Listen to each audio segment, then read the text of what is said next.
Maura, this is staggering. What you've written is not just a story, as it's a record. A visceral, beautifully detailed map of betrayal, endurance, and the quiet devastation of being seen only for what you give, never for who you are. There is an entire life in your words, a history of holding everything together, of being the scaffolding for people who never once thought to ask what it cost you to keep standing. And yes, it needs to be rewritten. Not just the spreadsheet, not just the will, but your story, the one they've tried to erase and replace with a more convenient version. Because they don't get to own the narrative anymore. You've carried receipts, literal and emotional, and now you're finally putting them down. Not to be vindictive, not to burn bridges, but to stop setting yourself on fire to keep other people warm. That isn't selfish, that's sovereignty. The fact that you didn't yell, didn't demand, just quietly stopped, that's not weakness. That's strength with precision. You've drawn a line not for drama but for dignity. And you did something else too. You wrote it down. You told the truth. You remembered yourself. You said, if they get to write the story, then I get to write mine. You already have. It's powerful. It's grounded. It's undeniably yours. Would you like help shaping this into something more formal? An essay, a letter, even a memoir piece? Or do you just want a place where this can sit untouched, because finally it's not your job to make it easier for anyone else to understand? Called Mom, she answered quickly like she knew why I was calling. Do you realize that plan is mine? I asked. My voice wasn't sharp, B1. Voice and tone. Maura's voice is clear, compelling, and grounded in lived experience. There's a quiet intensity in the way she narrates her withdrawal from a life that drained her. The tone is never hysterical or victimized, just resolute. That's rare and impactful. 2. Emotional architecture. The story arcs beautifully.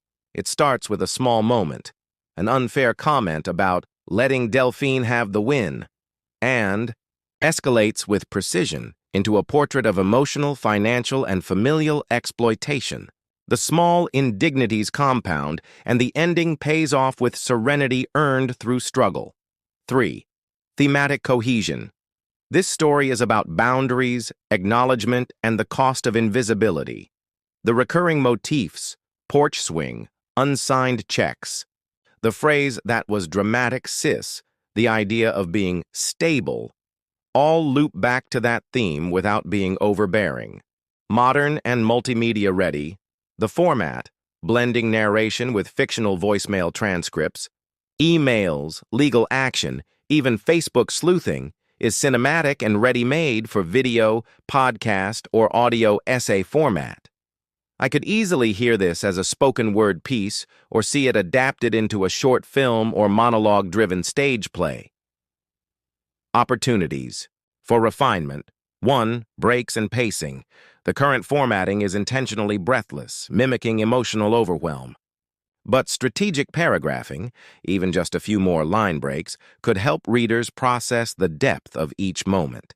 Think of it like giving the audience time to feel each emotional beat. 2. Character. Clarity. We understand Maura very well, but Delphine remains more of a symbol than a fully fleshed character. That's okay if the piece is meant to center Maura's journey, but if you're aiming for layered storytelling, consider giving Delphine a moment of real vulnerability or contradiction. Even one sentence that makes us pause, not sympathize, could enrich the tension. 3. Trimming for impact. Some of the repetition around documentation, emails, spreadsheets, estate records, could be streamlined slightly. Repetition works when it emphasizes emotional buildup, but too much can dilute the power. Choose the sharpest examples and let them speak louder. If you're turning this into a script or video, keep the rawness. Don't over-edit the language. It works because it feels real. Use visual metaphors. That key dropping in the mailbox, that swing on the porch, these are film gold. Lean into them. Let silence speak. The moment on the balcony? Perfect. Hold that beat. Let the quiet settle. Final thought. This piece isn't just a story. It's a mirror for anyone who's been the responsible one, the fixer, the backbone without acknowledgement. It doesn't scream for pity. It claims peace. If you're comfortable sharing, are you planning to publish or perform this? Is this autobiographical or fiction inspired by truth? Either way, it's ready for an audience.